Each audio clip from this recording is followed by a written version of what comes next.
एक अविभाज्य संबंध में माने।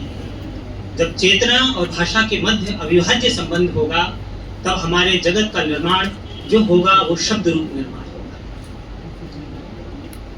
यह बात सिर्फ मैं इसलिए कह रहा हूं कि अब आगे जो भी मैं बोलने वाला हूं वो उन अवधारणाओं, उन शब्द चिंतनों पर आधारित है जो मनुष्य को स्वतंत्रता भी प्रदान करता है सोचने की और उसको एक सीमा भी प्रदान करता है।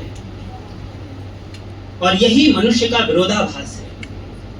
मनुष्य के विरोधाभास को आप उसके ज्ञान के विरोधाभास में, आप संकल्प स्वातंत्र के विरोधाभास में या किसी भी विरोधाभास में देख सकते हैं। जैसे उदाहरण के तौर पर मैं अभी कुछ ही दिन पहले अपने विद्यार्थियों से जब बातचीत कर रहा था, शिक्षा दर्शन के वो विद्यार्थी थे और फ्री विल या संकल्प स्वातंत्र हमारा विषय था, तो मैंने उनसे बोला संकल्प की स्वतंत्रता या संकल्प स्वातंत्र या सामान्य तौर पर स्वतंत्रता आपको दुविधा में उत्पन्न होती है। जब मनुष्य के जीवन में दुविधा होगी तब उसको किसी एक विकल्प का चयन करना पड़ेगा या करने के लिए कम से कम वो बाध्य होगा। और जहां विकल्प चयन होता है वहां स्वतंत्रता होती है। और यदि आप दुविधा से पलायन कर देते हैं कि मुझे चाहिए ही नहीं है दुविधा, तो आप अपनी स्वतंत्रता को खो देते हैं। तो दुविधा है वहां स्वतंत्रता है, और अगर दुविधा नहीं है, उससे पलायन है, तो स्वतंत्रता नहीं है। और ये मनुष्य के जीवन का एक विरोधाभास है। इसी किस्म के विरोधाभास मनुष्य को ज्ञान में दिखाई देते हैं। निश्चित रूप से हम निश्चितता की खोज की ओर ऐसा मानते हैं कि मनुष्य का एक नैसर्गिक प्रवृत्ति है, मनुष्य का स्वभाव है कि वो निश्चितता चाहता है, निश्चितता की वो खोज कर रहा है। लेकिन जब वह निश्चितता की ओर बढ़ता है तो वह कुछ सीमाएं ग्रहण करता है। वो जिन अवधारणाओं के माध्यम से उस निश्चितता को, उस सत्य को समझने की कोशिश करता है, उसमें जो है उन अवधारणाओं के कुछ अर्थ प्रदान करता है। और जैसी अवधारणाओं के अर्थ प्रदान करता है, उनको एक भाव प्रदान करता है, तो वो एक सीमा में आ जाता है। एक समय आपकी खोज निश्चितता की खोज है, लेकिन जैसे ही आप निश्चितता की खोज करते हैं तो आप सीमा ग्रहण कर लेते हैं। ये मनुष्य के जीवन का एक ज्ञान संबंधी विरोधाभास है जिससे उसको जूझना पड़ता है। तो मेरा जो वक्तव्य है, जो मैं बात बोलने वाला हूं, वो इन्हीं विचारों को संज्ञान में लेते हुए या कहें कि इसी को संदर्भित करते हुए या इसी को एक कॉन्टेक्स्ट बनाते हुए, एक संदर्भ बनाते हुए मैं अपने वक्तव्य को रखूंगा। और उसके साथ ही मैं यह भी कोशिश करूंगा कि हम कलकत्ता में हैं, कोलकाता में हैं, ये टैगोर का भूमि है, और टैगोर ने हमें अपने राष्ट्रवाद, भारत में राष्ट्रवाद वक्तव्य में हमें याद दिलाया था कि जो औपनिवेशिक मानसिकता है वह हमें दो स्थितियों में छोड़ देती है। या तो हम आत्मश्लाघा, आत्म प्रशंसा, आत्म गौरव, आत्म गर्व की स्थिति में चले जाते हैं, या फिर जो है हम अपने आप को अतिहीन, आत्म संशय, आत्महीनता की अवस्था में अपने आप को पहुंचा देते हैं। तो हम कैसे इन दोनों स्थितियों में ना जाएं और फिर भी इस ज्ञान की परंपरा में, ज्ञान की खोज में अनवरत चलते रहेंगे। ये इस टैगोर की इस उक्ति को ध्यान रखते हुए भी मैं अपने वक्तव्य को एक सीमा प्रदान करूंगा। भर्तृहरि ने वाक्पदीयम ब्रह्मकांड में ही हमें यह भी बताया था कि शब्द जो ब्रह्म रूप है, जिसकी एक ब्रह्म रूपता है, जिससे संपूर्ण जगत का, कुछ लोग बोलते हैं परिणाम हुआ है, अलग अलग व्याख्याकार, भाष्यकार रहे हैं। आपको आप जानते ही होंगे कि भारत में जो ज्ञान की परंपरा है या ज्ञान की प्रणालियां हैं, वो टीका, टिप्पणियां, भाष्य, वार्तिक, इन सब से जो है पल्लवित और पुष्पित हुई है। तो भर्तृहरि के अलग अलग भाष्यकार या टीकाकार रहे हैं, हेलाराज, पुण्यराज, वृषभदेव, और सबने अपना अपना मत निकाला है। कोई लोग परिणाम का अर्थ लगभग उसी संदर्भ में लेते हैं जो सांख्य लेता है, सांख्य दर्शन लेता है, जैसे दूध दही में बदल जाता है। कुछ लोग परिणाम का अर्थ विवर्त के अर्थ में लेते हैं, जैसे शंकर का जो वेदांत है लगभग उस संदर्भ में लेते हैं। अलग अलग मत हैं। खैर, मैं जो जिस ओर आपकी दृष्टि को आकृष्ट करना चाहता हूँ वो यह है कि जो भर्तृहरि अपने पहली कारिका में वाक्पदीयम में शब्द को ब्रह्म रूप और अनादि और जिसका ना कोई आदि है ना अंत है ऐसा घोषित कर रहे हैं, वही भर्तृहरि भाषा को एक आछंदक या प्रतिछंदक भी बोलते हैं। अर्थात वो एक उदाहरण देते हैं वाक्पदीयम में कि जैसे आप सो रहे होते हैं और आपको कोई सपना आता है, फिर जब आप जागते हैं तो आप किसी से बताते हैं कि मुझे ये सपना आया, लेकिन जो सच में आपने देखा, जो आपने अनुभव किया, जो सपना आपको आया था और जो अब आप बता रहे हैं, उसमें कहीं ना कहीं कुछ भेद उपस्थित हो सकता है। तो भाषा जो है वही हमें सत्य की ओर भी ले जा रही है, वही हमें उस रास्ते की ओर भी बढ़ा रही है, वही हमारे जगत का निर्माण भी कर रही है और वही हमारे जगत को निर्वचनों के माध्यम से, अलग अलग कहानियों के माध्यम से एक सीमा भी प्रदान कर रही है।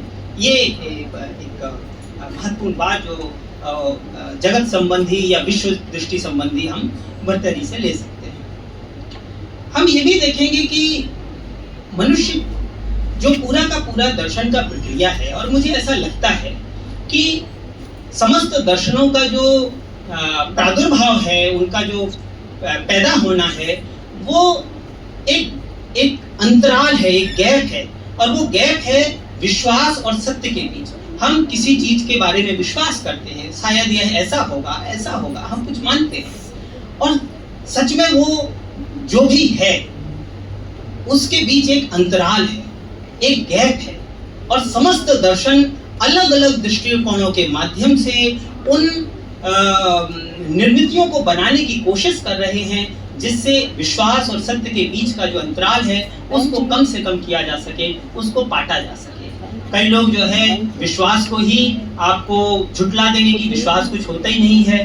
कुछ लोग जो है बोलेंगे कि नहीं, विश्वास और सत्य के बीच जो अंतराल है वो कभी पाटा ही नहीं जा सकता है, डाइकोटोमी, जो कि कई बार बहुत सारे विद्वान बोलते हैं कि हमारे आधुनिक विज्ञान के दर्शन का एक मूलभूत दार्शनिक विचार जो है, या उसकी समस्या भी आप बोल सकते हैं, वो यही डाइकोटोमी, द्वैध, एक ऐसा दो वस्तुओं के बीच एक ऐसा अंतराल जो कभी पाटा ही नहीं जा सकता है, जिनके बीच कोई भी संबंध स्थापित किया ही नहीं जा सकता है। ये डाइकोटोमी जो है, ऐसा कहा जाता है कि मॉडर्न जो साइंस है उसको विशेषित करती है, उसको कैरेक्टराइज करती है। और मैं जो है उन भारतीय ज्ञान प्रणालियों से उन सूत्रों को आपके सामने रखने की कोशिश करूंगा कि कैसे इस डाइकोटोमी को हम रिजॉल्व कर सकते हैं, या उन्होंने किस तरीके की कोशिश की है।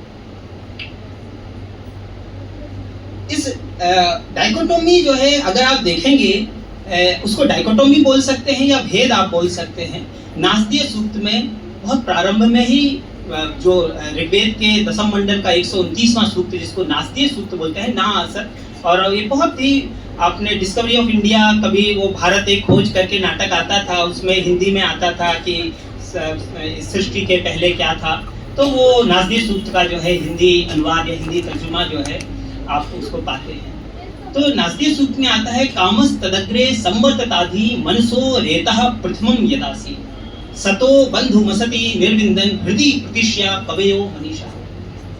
जैसे ही, ये मेरा निर्वचन है, जैसे ही काम, डिजायर पैदा हुई, इच्छा पैदा हुई, जानने की इच्छा पैदा हुई, अलग अलग व्याख्याकार अलग अलग ढंग से इसको लेते हैं, जैसे ही जानने की इच्छा पैदा हुई, तत्क्षण, उसी क्षण, साइमल्टेनियसली सत और असत के बीच भेद उत्पन्न हो गया। हम इसको ऐसे भी समझ सकते हैं, जैसे ही आपको जानने की इच्छा पैदा होती है या क्या है, वैसे ही जानने वाला और जिसको जाना जा रहा है उसके बीच एक भेद उपस्थित हो जाता है। तो ये जो भेद है, अब इस भेद को हमें भरना है, क्योंकि ज्ञान जो है वो कर्ता और जिसको जाना जा रहा है, विषय और विषय, उनके मध्य भेद उत्पन्न कर देता है। जैसे ही जानने की इच्छा, उसी क्षण भेद उत्पन्न हो जाता है। अब आपको इस भेद को भरना है कि मैं जो जान रहा हूँ, मैं जो विश्वास कर रहा हूँ, वो सही विश्वास है, सही मतलब जो मैंने जाना वो सत्य जाना या नहीं जाना।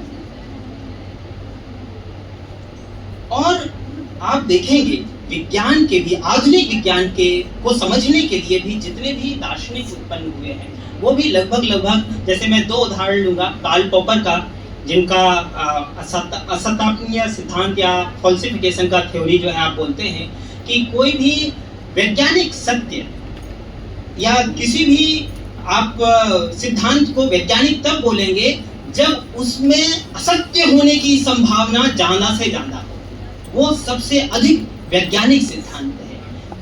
इसके पीछे की दृष्टि यही है कि हमारी जो दुनिया है वो एम्पेरिकल है, वो अनुभविक जगत है, और जो अनुभविक है उसी को जो है विज्ञान की कसौटी पर कसा जा सकता है। ये भी उसी लाइन ऑफ थॉट में जाता है।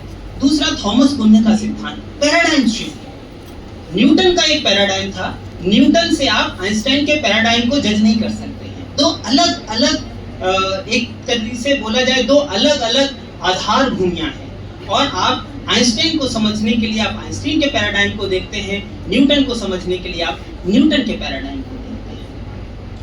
तो ये विज्ञान के दर्शन में भी हमें जो है इस तरीके की, जो आधुनिक विज्ञान का दर्शन है उसमें भी इस तरीके की प्रवृत्तियां आपको नजर आती हैं, जो कि मुझे लगता है उसी विश्वास और सत्य के मध्य का जो अंतराल है उसको पाटने की कोशिशें की जा रही हैं अलग अलग ढंग से, कि आप किस दृष्टिकोण से इस दुनिया को देखते हैं।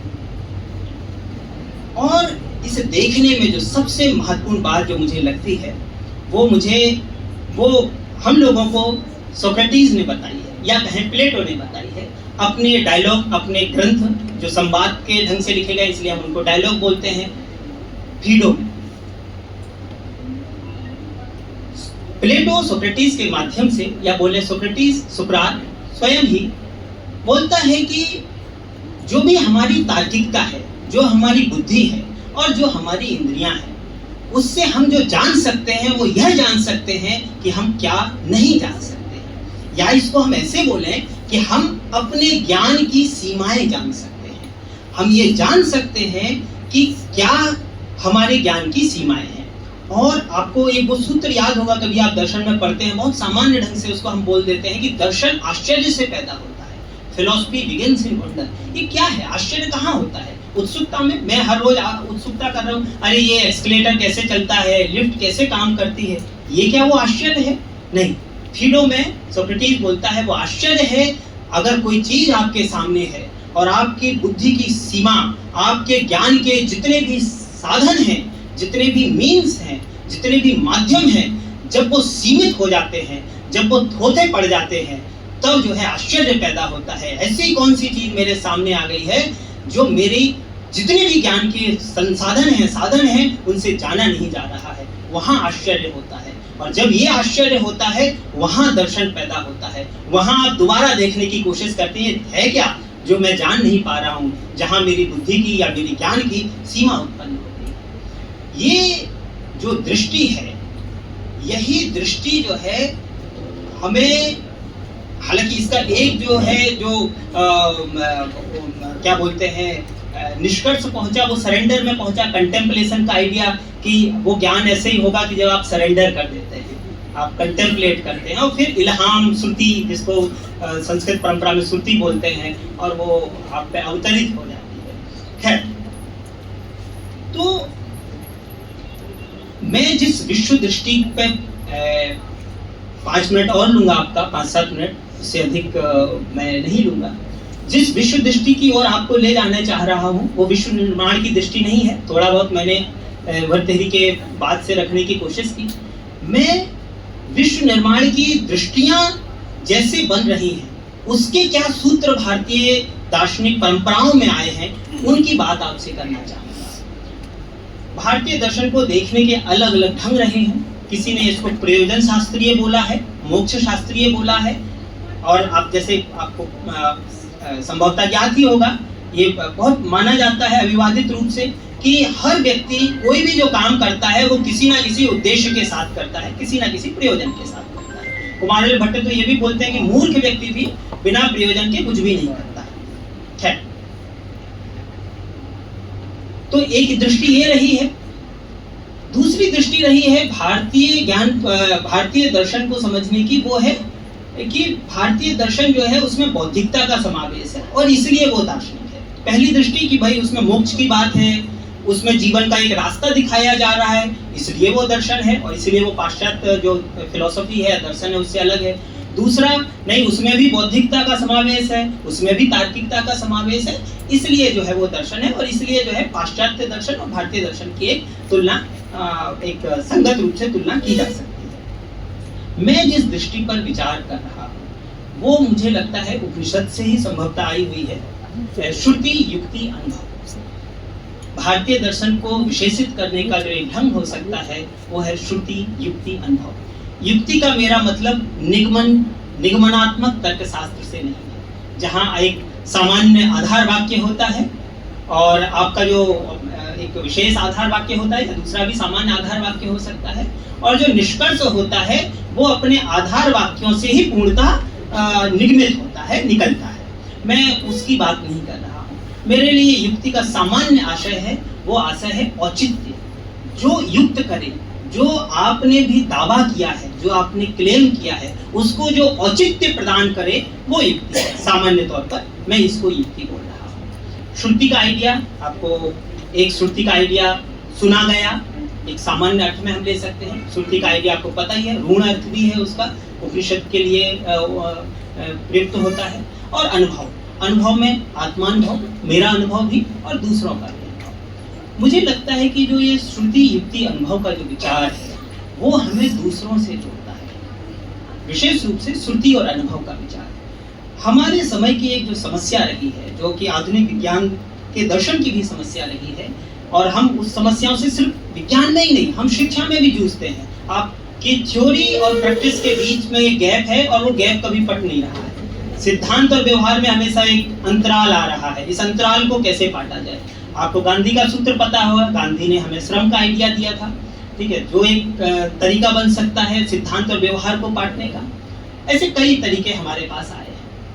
मुझे लगता है कि उस सिद्धांत और व्यवहार को पाटने का एक तरीका श्रुति और अनुभव का तरीका हो सकता है, और इस श्रुति और अनुभव के लिए भारतीय दर्शन में सैद्धांतिकीकरण करने के लिए दो मैं बोलूँगा साधनों का उपयोग किया गया है, जो आपको अधिकतर भारतीय दार्शनिक प्रणालियों में मिल जाएंगे। एक है दृष्टांत और दूसरा है लौकिक न्याय। दृष्टांत, दृष्ट अंत, दृष्टि का अंत हो जाए, जिसके बारे में न्याय में कहा भी गया है कि जहाँ बालक और जो विद्वान है उसकी बुद्धि समान है, या कई बार ऐसा भी उसको कहा जाता है, मैं एक पक्ष रख रहा हूँ, आपका एक पक्ष है, जहाँ दोनों पक्ष वाले सहमत हों, जिस उदाहरण पर दोनों पक्ष वाले सहमत हों, वो भी जो है उसको दृष्टांत की कोटि में रखा जाता है। तो आप देखेंगे कि अलग अलग दार्शनिक परंपराओं में दृष्टांत के बहुत अलग अलग उदाहरण आए हैं।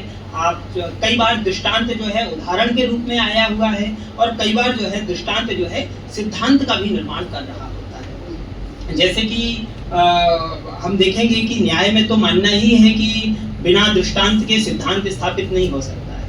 मैं अगर मुझे धुआं और आग के बीच के संबंध का कोई उदाहरण हमारी लौकिक दुनिया में प्राप्त नहीं है, तो धुआं और आग के बीच का जो व्याप्ति संबंध है वो स्थापित नहीं किया जा सकता। व्याप्ति मतलब बिना शर्त का सहचर्य संबंध, एक दो चीजें हमेशा एक साथ रहें, एक क्रम में रहें, और उनके बीच कोई शर्त ना हो कि वो गीली लकड़ी है, इस तरीके का। तो ये आप समझ रहे हैं कि उस दृष्टांत का क्या अहमियत है। दूसरा जो है, आप जैसे बहुत सारे उदाहरण जो है मैंने यहाँ लिखे हैं, मैं सब में नहीं जाऊँगा। शब्द अनित्य है क्योंकि वह उत्पन्न होता है, जैसे कि घट, जैसे कि घड़ा, घड़ा भी जैसे उत्पन्न होता है, नष्ट हो जाता है। तो जो भी सिद्धांत हैं उनके लिए लौकिक लोक में, जगत में जो है उदाहरणों की खोज करना, और ऐसे उदाहरण जो लोग भी समझ पाए और वो विद्वान व्यक्ति भी समझ पाए, आमजन भी समझ पाए, और जो है जो किसी एक डिसिप्लिन में जो पारंगत है, जिसको महारत है, जो उस डिसिप्लिन का विद्वान है, वो भी उसको समझ पाए।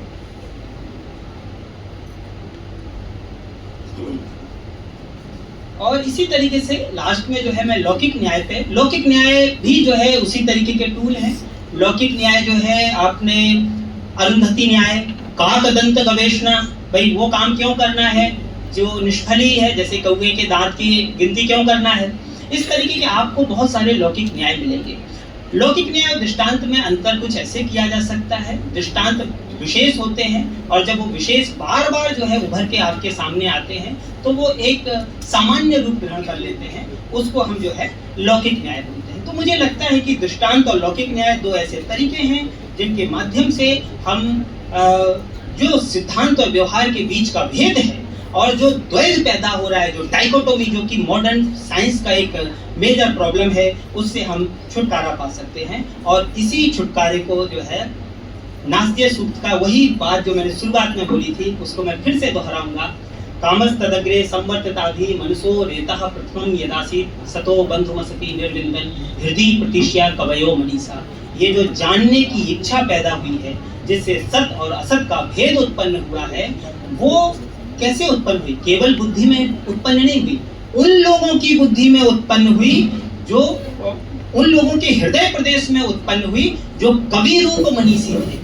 जहाँ कवि, जहाँ एस्थेटिक सेंस, जहाँ आपका जिसको हम आनंद बोलेंगे वो, और जहाँ जो है आपका ज्ञान की जो जिज्ञासा है, जहाँ उसका सम्मिलन पैदा हो जाता है, वहाँ वो भेद, जो ज्ञान की जिज्ञासा है वहाँ वो उत्पन्न होती है। और जब वो ज्ञान की जिज्ञासा उस आनंद में उत्पन्न होती है तो यह संभव है कि द्वैध जो है वो समाप्त हो जाता है।